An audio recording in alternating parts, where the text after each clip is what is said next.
The air in Stanford's Memorial Auditorium crackled with electric tension as Matt Walsh adjusted his tie for the third time in 2 minutes.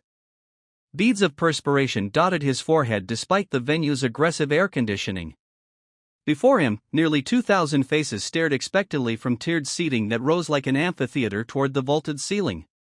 Camera crews from major networks had positioned themselves strategically around the hall, their red recording lights blinking like predatory eyes in the semi-darkness. Walsh gripped the podium's edges, his knuckles whitening as he surveyed his audience. These weren't the friendly faces he typically encountered at conservative rallies or carefully curated podcast recordings. These were Stanford students, sharp, skeptical, and decidedly hostile to his message. Their collective energy felt like a coiled spring, ready to release at the slightest provocation.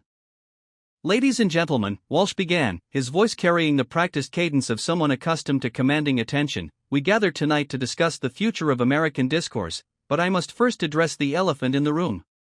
He paused dramatically, letting his gaze sweep across the front rows where clusters of students sat with crossed arms and narrowed eyes. This institution, like so many across our great nation, has become a breeding ground for ideological conformity. Students arrive here as free-thinking individuals and leave as disciples of a particular worldview, one that views traditional American values with suspicion and embraces policies that would fundamentally transform our society. A ripple of discontent moved through the audience like wind across wheat fields. Scattered boos emerged from the upper sections, quickly hushed by the moderator's raised hand. Dr. Patricia Chen, Stanford's political science department chair, sat between the two podiums with the weary expression of someone who had moderated dozens of these events and knew exactly how volatile they could become.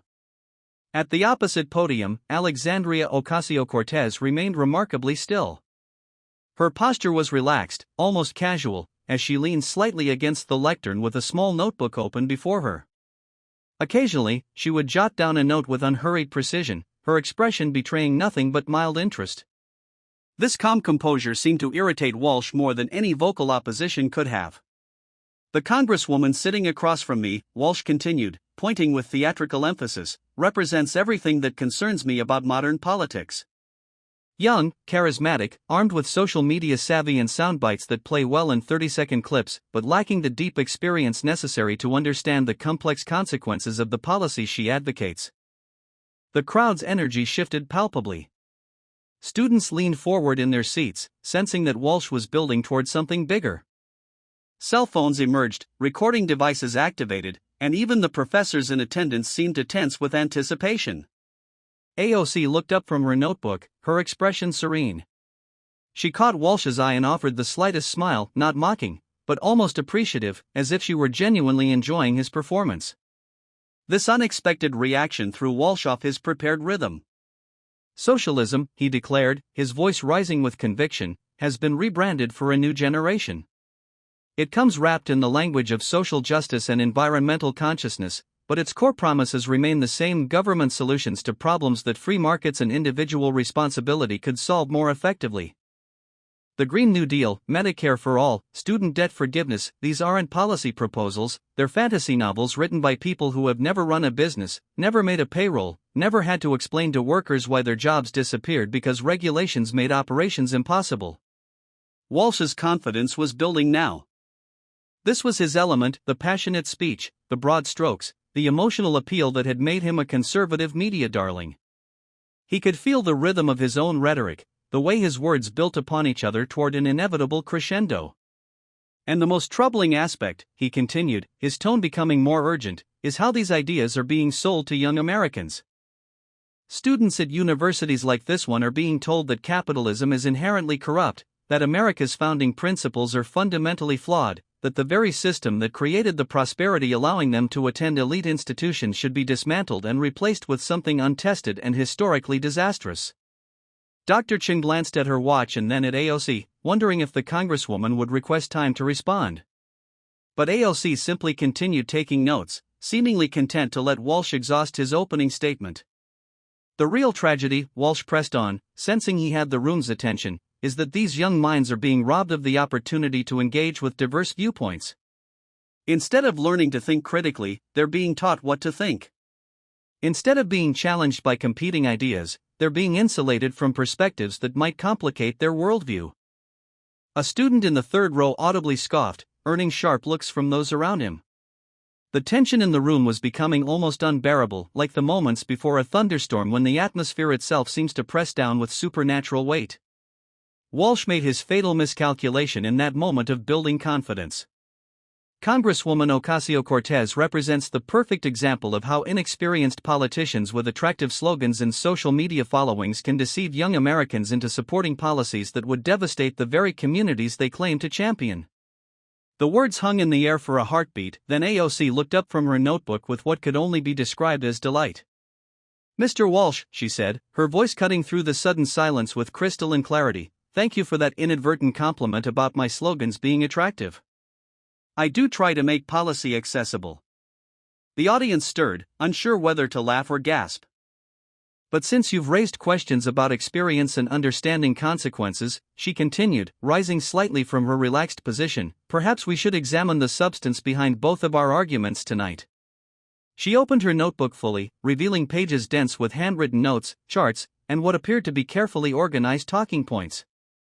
"You see, while you were delivering that passionate speech about the dangers of inexperience, I was documenting the factual inaccuracies in your presentation. Would you like me to address them systematically, or would you prefer to continue with more general observations about my qualifications?" The room went dead silent. Even the camera operators seemed to hold their breath, sensing that something significant was about to unfold. Walsh's confident expression flickered for just a moment, barely perceptible, but AOC caught it. More importantly, so did several students in the front rows. For instance, AOC continued conversationally, as if discussing the weather, "You stated that regulations have caused job losses in manufacturing, but Bureau of Labor Statistics data shows manufacturing employment has been growing for 6 consecutive quarters. You mentioned that Medicare for all would cost trillions without context, ignoring that our current healthcare system already costs more per capita than any universal system in the developed world." She flipped a page in her notebook with deliberate precision. "You suggested that student debt forgiveness is fiscally irresponsible, but you didn't mention that the current system is already costing taxpayers billions in default management and collection efforts. You characterized the Green New Deal as fantasy, but renewable energy is now the cheapest source of new electrical generation in most markets." Walsh opened his mouth to interrupt, but AOC held up a gentle hand. "I have 17 more factual corrections from just your opening statement, Mr. Walsh. But I'm curious, would you like to address these specific points, or shall we continue with the broad characterizations about inexperience and deception?" The audience was riveted. This wasn't the explosive confrontation they had expected, it was something far more devastating. AOC had turned Walsh's opening gambit into a teaching moment, and she was doing it with the calm precision of a surgeon. Walsh's face was beginning to redden, not from passion this time, but from the dawning realization that he had walked into a trap of his own making. He had prepared for an emotional debate with a firebrand politician. Instead, he found himself facing someone who had clearly done her homework and was treating their exchange like a graduate seminar. "Congresswoman," he managed, his voice slightly strained, "anyone can memorize statistics. The question is whether you understand their real-world implications for working families." AOC's smile widened just a fraction. "You're absolutely right, Mr. Walsh. Anyone can memorize statistics. This is called preparation. I'd recommend trying it sometime." The audience erupted. Not in boos or cheers, but in something far more dangerous for Walsh, laughter. The kind of laughter that comes when an audience realizes they're watching someone walk directly into their own ambush. The laughter rippling through Stanford's Memorial Auditorium felt like ice water in Matt Walsh's veins. He gripped the podium harder, his prepared talking points suddenly feeling as substantial as smoke. The audience's energy had shifted completely, what began as skeptical attention had transformed into something far more dangerous, anticipation of his next mistake. Dr. Chen cleared her throat diplomatically. "Mr. Walsh, you have the floor for your response." Walsh straightened his shoulders, drawing upon decades of media training. When cornered, pivot. When challenged on specifics, return to universal truths. When facing superior preparation, appeal to emotion and lived experience. Congresswoman, he began, his voice regaining some of its earlier authority, your command of statistics is certainly impressive. But numbers on paper don't capture the human cost of misguided policies. Let me tell you about the Anderson family from Youngstown, Ohio. He stepped away from the podium slightly, adopting the storytelling posture that had served him well in countless interviews and speaking engagements. The audience leaned forward, even those hostile to his message were curious to hear where this narrative would lead. Tom Anderson worked at the General Motors plant for 23 years, Walsh continued, his voice taking on the measured cadence of practiced empathy. He met his wife Sarah at a church social in 1998. They built a life together, bought a modest home, raised 3 children, coached Little League on weekends. Tom believed in the American dream because he was living it. AOC had returned to her notebook, writing steadily but occasionally glancing up to watch Walsh's performance. Her expression remained neutral, almost studious, as if she were observing a particularly interesting psychological experiment. When the plant closed in 2019, Walsh pressed on, Tom didn't just lose a job, he lost his identity. Sarah had to take on extra shifts at the diner where she worked. Their eldest daughter, Jessica, had to defer her college plans because the family could no longer afford tuition. Their youngest son, Marcus, started acting out in school because the stress at home had become unbearable. The room had grown quiet again, but it was a different kind of silence than before.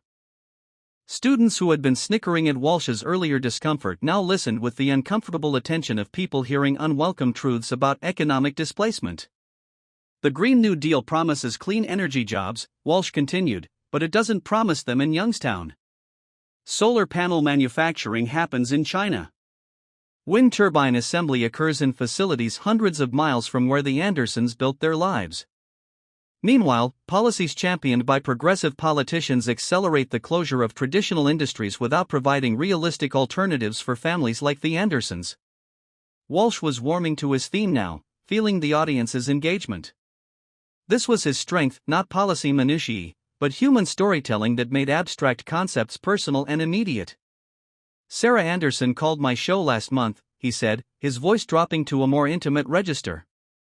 She was crying as she described choosing between buying her diabetic husband's insulin and keeping the heat on during January. She said, Mr. Walsh, these politicians keep talking about transformation and progress, but what about people like us who just want to work and provide for our families? Several students shifted uncomfortably in their seats. Even AOC had stopped writing, her pen poised above the page as she listened to Walsh's narrative with what appeared to be genuine attention. This is the human cost of ideological purity, Walsh declared, building toward his conclusion. While progressives debate carbon emissions and social justice in comfortable conference rooms, working families pay the price for policies designed by people who have never missed a mortgage payment or worried about affording prescription medications. He paused, letting the weight of his words settle over the audience. For a moment, it seemed as though he had successfully reframed the debate from statistics and policy details to something more fundamental, the lived experience of economic hardship that transcended partisan politics. The Anderson family doesn't need lectures about renewable energy, Walsh said, returning to his podium with renewed confidence. They need jobs that pay living wages, healthcare they can afford, and politicians who understand that transformation without transition planning is just abandonment disguised as progress. Dr. Chen nodded appreciatively at the rhetorical shift, then turned to AOC. Congresswoman, would you like to respond to Mr. Walsh's points about the human impact of policy decisions? AOC looked up from her notebook, her expression thoughtful but unreadable. She seemed to be weighing something carefully, as if deciding between multiple possible responses. The audience waited in expectant silence. Mr. Walsh, she began slowly, the Anderson family's story is deeply moving. Economic displacement causes real suffering, and families across America are struggling with exactly the kind of hardships you've described. Walsh relaxed slightly, perhaps thinking that AOC was conceding the emotional power of his argument. The details of their story are particularly vivid, AOC continued, her tone remaining conversational. Tom Anderson, 23 years at General Motors. Sarah Anderson, working extra shifts at a diner. Jessica deferring college, Marcus acting out at school. Sarah calling your show last month about choosing between insulin and heating bills. She flipped through several pages in her notebook, as if searching for specific information.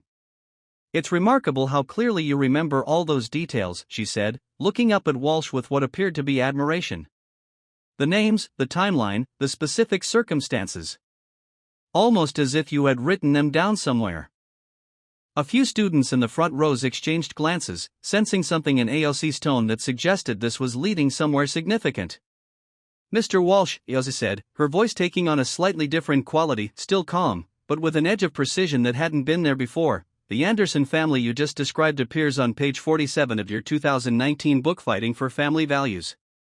Chapter 3, titled The Cost of Change." The auditorium went dead silent. Not the respectful quiet of people listening to a compelling story, but the stunned silence of an audience realizing they had just witnessed something unprecedented. "In that book," AOC continued, reading from her notebook with scholarly precision, "you introduced them as composite characters based on multiple interviews and research.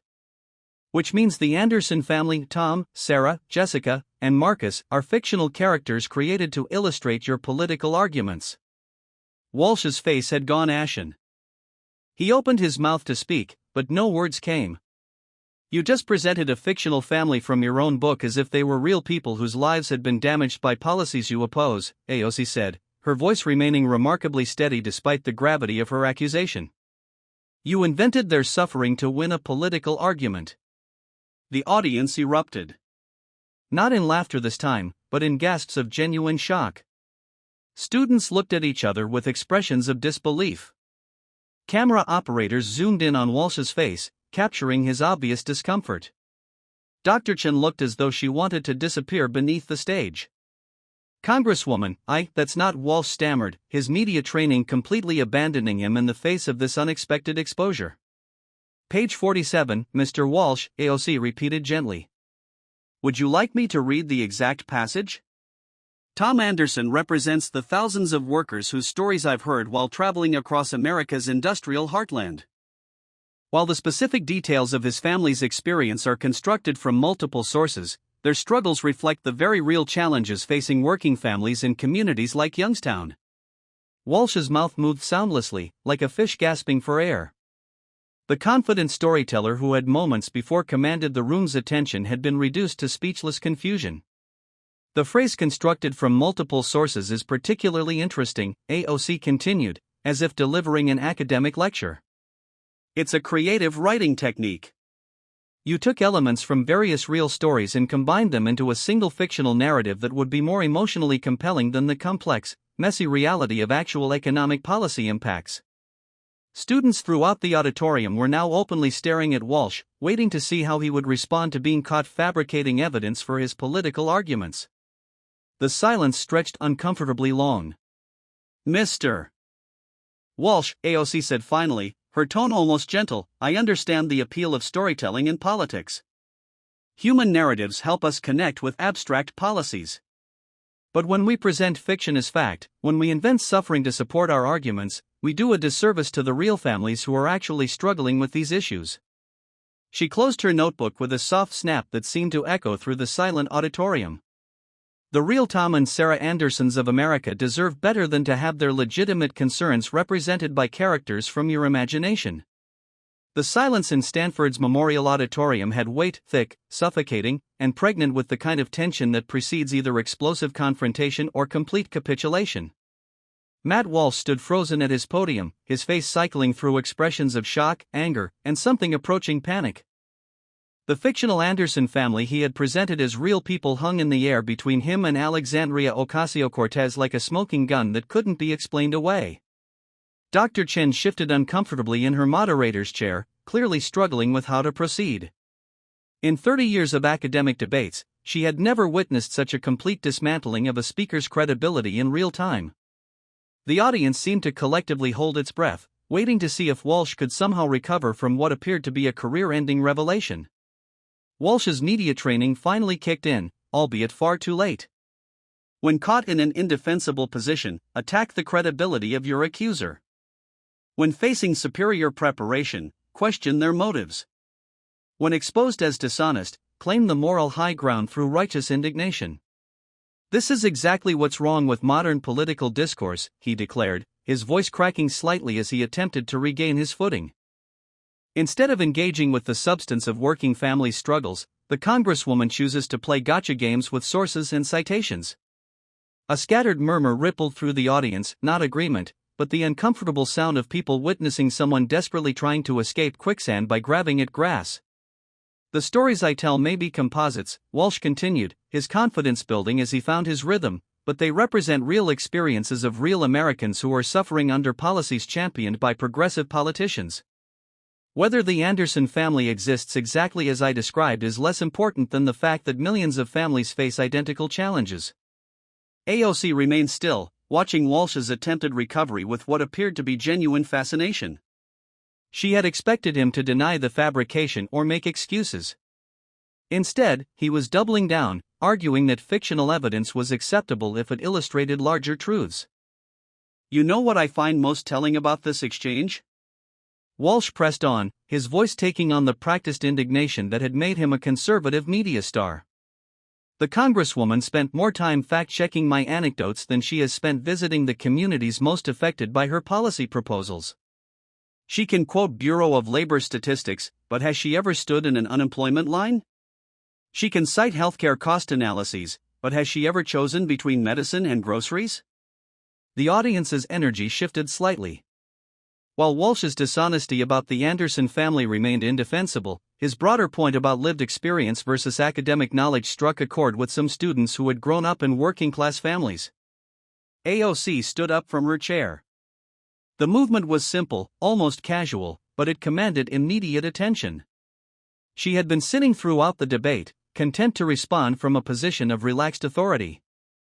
But something in Walsh's latest attack had prompted her to rise, and the audience sensed that this gesture marked a significant escalation. "Mr. Walsh," she said, her voice carrying clearly through the auditorium's sound system, "you've raised questions about my personal experience with economic hardship. That's fair.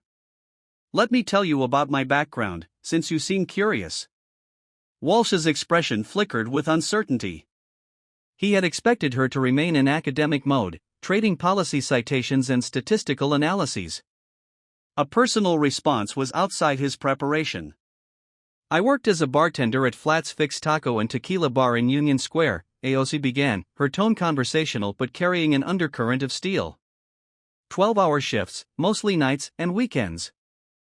I made $2.13 an hour plus tips, which meant my income depended entirely on the generosity of customers and my ability to remember their preferences, make conversation, and smile even when they were rude or dismissive.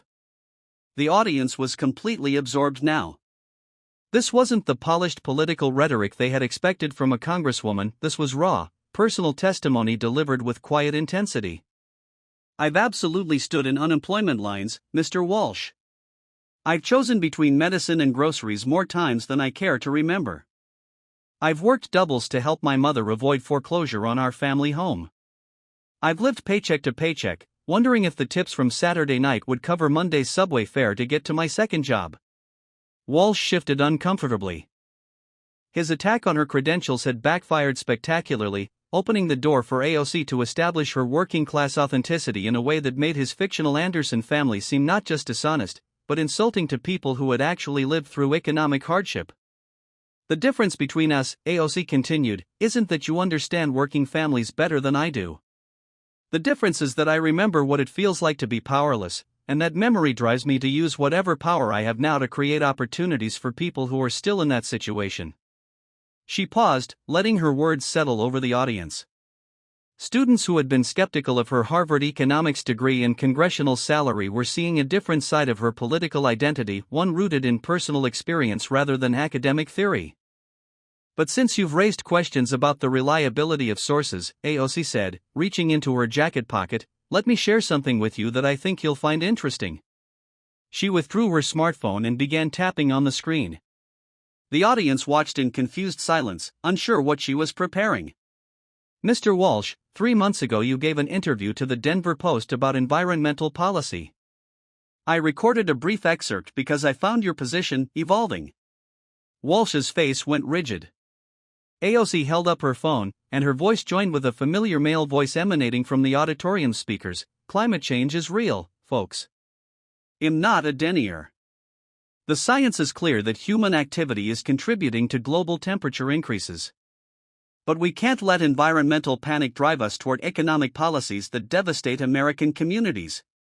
We need measured, practical responses that protect both our planet and our prosperity.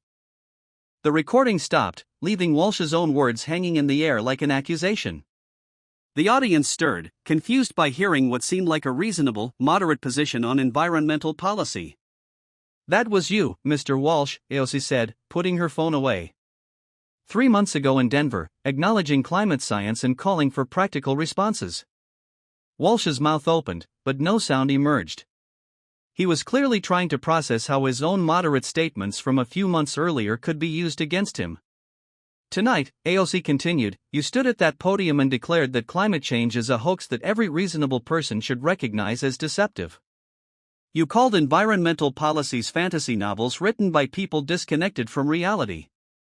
The audience was beginning to understand. AOC wasn't just exposing inconsistency, she was revealing a pattern of saying whatever seemed politically advantageous in the moment, regardless of previous positions. "So which Matt Walsh should we believe?" she asked, her tone genuinely curious rather than accusatory. "The one who acknowledged climate science 3 months ago, or the one who called it a hoax tonight? The one who advocated for practical environmental policies in Denver, or the one who dismissed them as fantasies at Stanford?" Walsh's face had turned a deep shade of red. The confident media personality who had entered the debate expecting to expose AOC's inexperience was being systematically dismantled by his own contradictions. "This is what bothers me most about our political discourse," AOC said, returning to her seat but maintaining eye contact with Walsh. "It's not that we disagree on policy. Reasonable people can examine the same evidence and reach different conclusions. It's that too many public figures treat consistency as optional, truth as negotiable, and their audience's intelligence as something to be exploited rather than respected." The audience erupted in sustained applause, not the partisan cheering of people hearing their views validated, but the appreciative response of an audience recognizing superior intellectual performance. Walsh stood at his podium, visibly shaken. He had been outmaneuvered at every turn, exposed as dishonest, inconsistent, and unprepared. The debate he had expected to dominate had become a public dismantling of his credibility. "Mr. Walsh," Dr. Chen said gently, "would you like to respond to the Congresswoman's points?" Walsh looked out at the audience, 2,000 faces reflecting everything from amusement to pity to genuine embarrassment on his behalf. He had two choices: attempt another recovery that would likely result in further humiliation, or cut his losses and retreat. "I think," he said slowly, his voice barely audible through the microphone, "that this audience has heard enough from both of us tonight." He stepped away from the podium, moving toward the stage exit with the measured pace of someone trying to preserve whatever dignity remained. "Mr. Walsh," AOC called after him, her tone gentle but carrying clearly through the auditorium. "The students here tonight took time from their studies to listen to both of our perspectives. Don't you think they deserve the opportunity to ask questions and engage with the ideas we've presented?" Walsh paused at the edge of the stage, caught between his desire to escape and the social expectation that he honor his commitment to the audience. The choice he made in that moment would define not just the end of this debate, but the lasting impression he left with everyone who witnessed it.